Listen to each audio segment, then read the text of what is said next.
इंदौर की सोनम ने जैसे अपने पति राजा रघुवंशी की हत्या करवाई, वैसा ही मामला बिहार के औरंगाबाद में सामने आया है, जहां 60 साल के फूफा के प्यार में 27 साल की भतीजी ने अपने पति की हत्या करवा दी। आइए जानते हैं गुंजा की पूरी कहानी इस वीडियो में। पर वीडियो में आगे बढ़ने से पहले आप सभी से एक ही रिक्वेस्ट है कि वीडियो को लाइक कर दीजिए और चैनल को भी सब्सक्राइब कर दीजिए ताकि मेरा हौसला बढ़ता रहे। दोस्तों, मेरा नाम है तबस्सुम खातून और आप सभी का मेरे चैनल पर स्वागत है। दोस्तों, आज की सच्ची घटना है बिहार के औरंगाबाद जिला की। औरंगाबाद जिला में ही गुंजा सिंह नाम की एक लड़की रहा करती थी। गुंजा सिंह बचपन से ही अपने फूफा जीवन सिंह के घर में रहा करती थी। उसके फूफा जीवन सिंह डाल्टनगंज के रहने वाले थे और वो एक बस कारोबारी थे। गुंजा का जीवन अपने फूफा के घर में ही गुजर रहा था। अपने फूफा के घर में ही रहकर वो स्कूल की पढ़ाई भी कर रही थी। धीरे धीरे ऐसे ही समय गुजरता है। धीरे धीरे गुंजा की उम्र बढ़ती है। धीरे धीरे करके वो जवानी की दहलीज पर कदम रखती है। लेकिन जैसे ही वो होश संभालती है, गुंजा की नज़दीकियाँ उसके फूफा जीवन सिंह से बढ़ जाती है। धीरे धीरे करके उन दोनों को एक दूसरे से प्यार हो जाता है। अब फूफा भतीजी एक दूसरे से ही प्यार करने लगते हैं। लेकिन इन सब बातों का शक गुंजा की बुआ को कभी नहीं होता है, क्योंकि गुंजा की बुआ तो यही सोचती थी कि दोनों फूफा भतीजी है तो बेटी और पिता की तरह रिश्ता होगा दोनों का। इसी वजह से उसकी बुआ को कभी उन दोनों पर शक ही नहीं होता है। धीरे धीरे करके ये दोनों एक दूसरे को बेइंतहा चाहने लगते हैं। अब इसी तरह से वक्त गुजरता है। गुंजा की अब शादी की उम्र भी हो जाती है और उसकी पढ़ाई भी कंप्लीट हो जाती है। अब जो गुंजा के माता पिता थे अपनी बेटी के लिए रिश्ता देखने लगते हैं। लेकिन जब गुंजा को इस बात का पता चलता है कि उसके लिए रिश्ता देखा जा रहा है, गुंजा परेशान हो जाती है और अपने फूफा से इस बारे में कहती है कि मैं आपके साथ ही आगे की पूरी जिंदगी गुजारना चाहती हूँ, मैं किसी और से शादी नहीं कर सकती। अब गुंजा के फूफा भी दिलासा देते हैं कि तुम फिक्र मत करो, तुम्हारी शादी कहीं नहीं होगी। अब इसी तरह से गुंजा का एक रिश्ता भी देखा जाता है। वहां पर शादी की बातचीत चल ही रही थी कि गुंजा के जो फूफा होते हैं वो रिश्ता तोड़वा देते हैं। अब इधर जो गुंजा के माता पिता थे वो लोग परेशान हो जाते हैं। इसी तरह से धीरे धीरे कुछ वक्त गुजरता है। गुंजा के लिए दूसरा रिश्ता भी देखा जाता है, लेकिन पहली बार की तरह गुंजा के फूफा दूसरा रिश्ता भी तोड़वा देते हैं। अब इसी तरह से वक्त गुजरता चला जाता है। उधर जो गुंजा के माता पिता होते हैं वो परेशान हो जाते हैं, क्योंकि अब गुंजा की उम्र बढ़ती ही चली जा रही थी। दिन पर दिन उम्र बढ़ रही थी। अब धीरे धीरे करके वक्त काफ़ी गुजर जाता है और बिहार जैसे इलाके में अगर लड़की का उम्र ज़्यादा हो जाए तो फिर लड़का मिलना बहुत मुश्किल हो जाता है, क्योंकि वहाँ पर बहुत ही कम उम्र में ही लड़कियों की शादी हो जाया करती है। माता पिता इस बात को लेकर चिंता में रहने लगते हैं, बहुत परेशान हो जाते हैं। अब इसी बीच आ जाता है साल 2025। साल 2025 में गुंजा की उम्र 27 साल की हो जाती है। गुंजा अपने फूफा के साथ एक ही छत के नीचे रहा करती थी। उसी घर में दोनों मुलाकात किया करते थे, दोनों का मिलना जुलना हुआ करता था। लेकिन इतने सालों से गुंजा की बुआ को कभी कोई शक नहीं होता है, कभी शक की नज़र से वो देखती भी नहीं है, क्योंकि अपनी भतीजी और उसको अपने पति पर बहुत ही ज़्यादा भरोसा होता है। अब बात है अप्रैल महीने की। अप्रैल के महीने में गुंजा की जो बुआ होती है, गुंजा और उसके फूफा को एक साथ रंगे हाथों पकड़ लेती है। अब जो गुंजा की बुआ थी वो तो आग बबूला होती है, अपनी भतीजी गुंजा को भी बहुत सुनाती है और वो अपने पति को भी बहुत सुनाती है।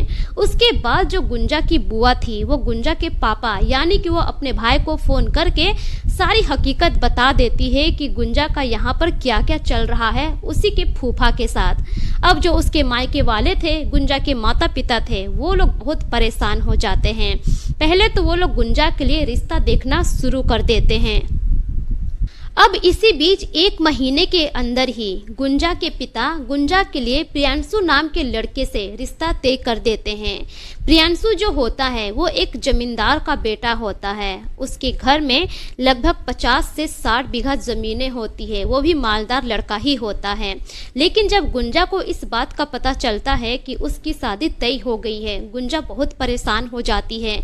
गुंजा अपने फूफा से कहती है कि मैं किसी और से शादी नहीं कर सकती, मैं आपसे प्यार करती हूँ और आगे की ज़िंदगी में आपके साथ ही गुजारना चाहती हूँ, आप मुझे लेकर यहाँ से भाग चलिए। लेकिन जो गुंजा के फूफा होते हैं वो इस बात को टाल देते हैं, वो आगे कोई एक्शन नहीं लेते हैं। अब इसी बीच 21 मई 2025 को गुंजा की शादी प्रियांशु के साथ हो जाती है। लेकिन वरमाला के दौरान गुंजा मन ही मन ठान लेती है कि जिस तरह से सोनम रघुवंशी ने अपने पति राजा रघुवंशी को मौत के घाट उतारा है, उसी तरह से गुंजा अपने पति प्रियांशु को भी मौत के घाट उतार कर ही रहेगी। सभी के सामने दोनों की अच्छे से धूमधाम से शादी हो जाती है। गुंजा विदा होकर अपने ससुराल चली जाती है। शादी के बाद भी गुंजा अपने फूफा से बातचीत करना बंद नहीं करती है। शादी के बाद भी फूफा से लगातार उसकी बातचीत हो रही थी। बातचीत के दौरान गुंजा अपने फूफा से कहती भी है कि मुझे प्रियांशु के साथ नहीं रहना है, आप मुझे यहाँ से ले जाइए, मैं आपके साथ ही ज़िंदगी गुजारना चाहती हूँ। लेकिन उसके फूफा कहते हैं कि थोड़ा दिन तुम इंतज़ार करो, मैं कुछ न कुछ उपाय ज़रूर करूँगा। उसके बाद भी गुंजा अपने मायके जाती है। मायके में अपने फूफा से मुलाकात करती है, अपने ससुराल में भी फूफा से मुलाकात करती है और यहाँ तक कि अपने फूफा के घर जाकर भी अपने फूफा से मुलाकात करती है और बातचीत करती है। अब धीरे धीरे कुछ समय और गुजर जाता है, लेकिन गुंजा का अपने पति के साथ मन ही नहीं लग रहा था। ससुराल में उसका जरा भी मन नहीं लगता था, क्योंकि अपने मन मर्जी के मुताबिक वो अपने प्रेमी अपने फूफा से बात नहीं कर पाती थी।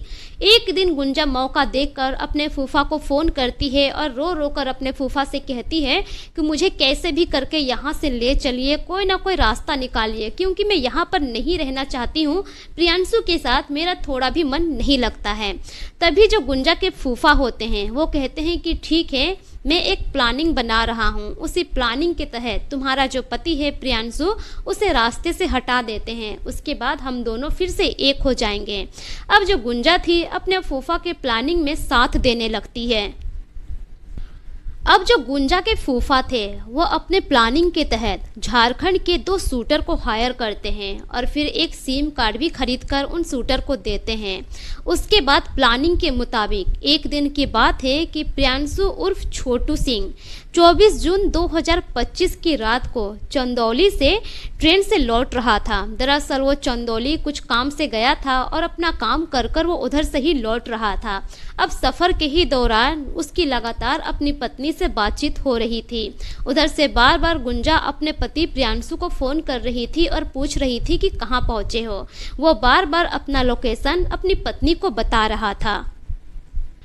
अब प्रियांशु जैसे ही नज़दीक पहुंचता है, जिस रेलवे स्टेशन पर उसे उतरना था, थोड़ी ही देर पहले वो अपने दोस्त को फ़ोन करता है। उसका 2 दोस्त बाइक लेकर चला जाता है रेलवे स्टेशन अपने दोस्त प्रियांशु को लेने के लिए।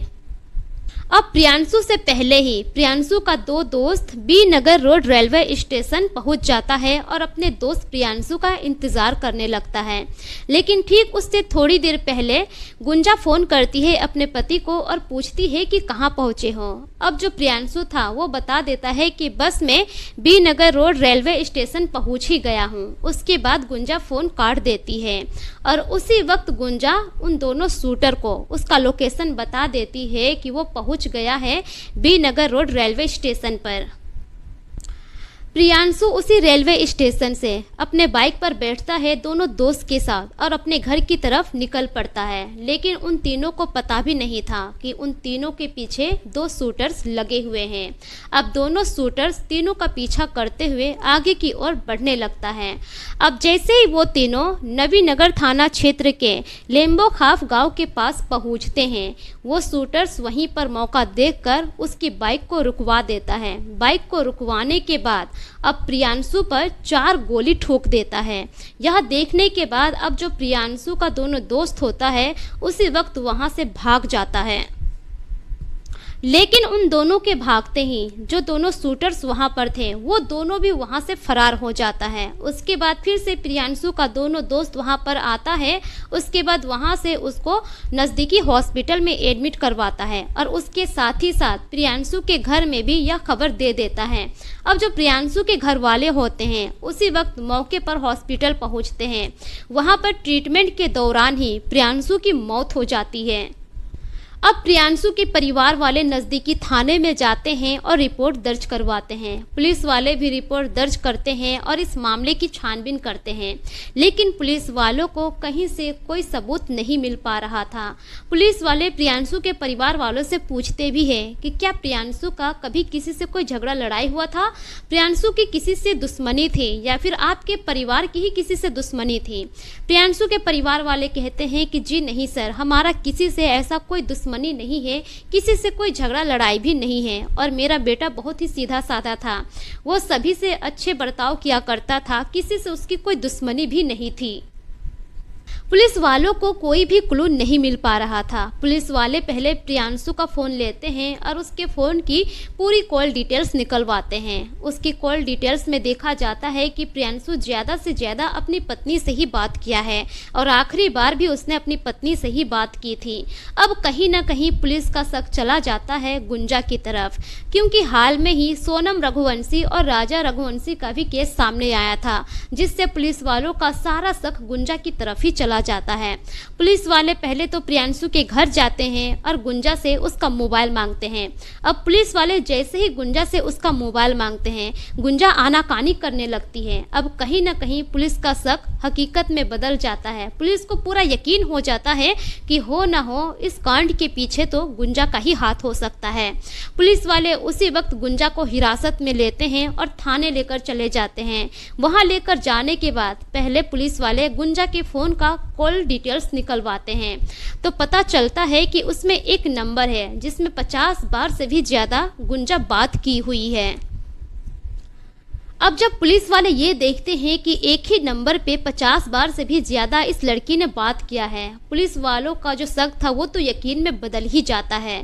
पुलिस वाले गुंजा से अब पूछताछ करते हैं, लेकिन पूछताछ के दौरान गुंजा इधर उधर की मनगढ़ंत कहानियां बता रही होती है। पुलिस वाले जब अपने तरीके से पूछताछ करते हैं तो गुंजा सारा सच उगल देती है और एक एक कहानी वो विस्तार से बताने लगती है। कहानी सुनने के बाद अब जो पुलिस वाले थे, पुलिस वालों के भी पैरों तले जमीन खिसक जाती है। पुलिस वाले भी सोचने लगते हैं कि आज के जेनरेशन को हो क्या गया है, रिश्ते की मर्यादा भी नहीं देखते हैं। गुंजा बताती है कि वो दरअसल अपने ही सगे फूफा से प्यार करती थी। गुंजा के बयान के मुताबिक पुलिस वाले उस नंबर को ट्रैक करते हैं और पुलिस वाले उन दोनों शूटर्स को भी पकड़ लेते हैं। फिलहाल वो दोनों शूटर्स भी जेल के सलाखों के पीछे हैं और गुंजा भी जेल के सलाखों के पीछे है, लेकिन अभी तक जो गुंजा का फूफा है वो पुलिस के हाथों से फरार है। लेकिन बहुत जल्द पुलिस वाले गुंजा के फूफा को भी पकड़ लेगी। पुलिस वाले कई जगहों पर छापामारी कर रहे हैं। जिन दोनों शूटर्स को पुलिस वालों ने पकड़ा है उनमें से एक का नाम है जयशंकर चौबे और दूसरा का नाम है मुकेश शर्मा, और ये दोनों शूटर्स रहने वाले हैं झारखंड के। तो दोस्तों, इस तरह से 27 साल की गुंजा ने अपने 60 साल के फूफा के प्यार में आकर अपने फूफा के साथ मिलकर अपने ही पति को मौत के घाट उतरवा दी। दोस्तों, ये रही पूरी कहानी आप लोगों के सामने। इस पर आपकी क्या राय है, अपनी राय कमेंट सेक्शन में जरूर दीजिए। इस घटना को सुनाने का मकसद किसी के भी भावनाओं को ठेस पहुंचाना नहीं है, बल्कि आप लोगों को सतर्क करना है, जागरूक करना है, ताकि आप अपना और अपने परिवार का ख्याल रख सकें। मेरे पिछले वीडियोस में जितने भी लोग कमेंट किए हैं उनके नाम कुछ इस प्रकार से हैं: असलम साद गोपालगंज बिहार से, मुकेश कुमार रजब कोटला नई दिल्ली से, संजय बहादुरगढ़ हरियाणा से, अबू सैफ अंसारी कुवैत से, आयूब अंसारी यूपी से, शिवनंदन सिंह, यूएस तिवारी हर्ष तिवारी यूपी से, जय सिंह सोनीपत हरियाणा से, सुरजीत सिंह यूएसए से, मोहम्मद अहमद मोंटी चंडीगढ़ से, हिमेश धीमन पटियाला पंजाब से, मास्टर शरीफ नगीना टेलर वजीराबाद दिल्ली से, एमटी आलम अररिया बिहार से, मोहम्मद नसीम कोटला पाकिस्तान से, प्रदीप कुमार दिल्ली से। दोस्तों, अगर आप लोग भी अपना नाम मेरी वीडियोस में सुनना चाहते हैं तो अपना नाम और अपने राज्य का नाम कमेंट सेक्शन में जरूर लिखें, ताकि मैं अपनी अगली वीडियो में आप सभी का नाम ले सकूं। मिलेंगे फिर एक नई कहानी के साथ, तब तक के लिए शुक्रिया। जय हिंद।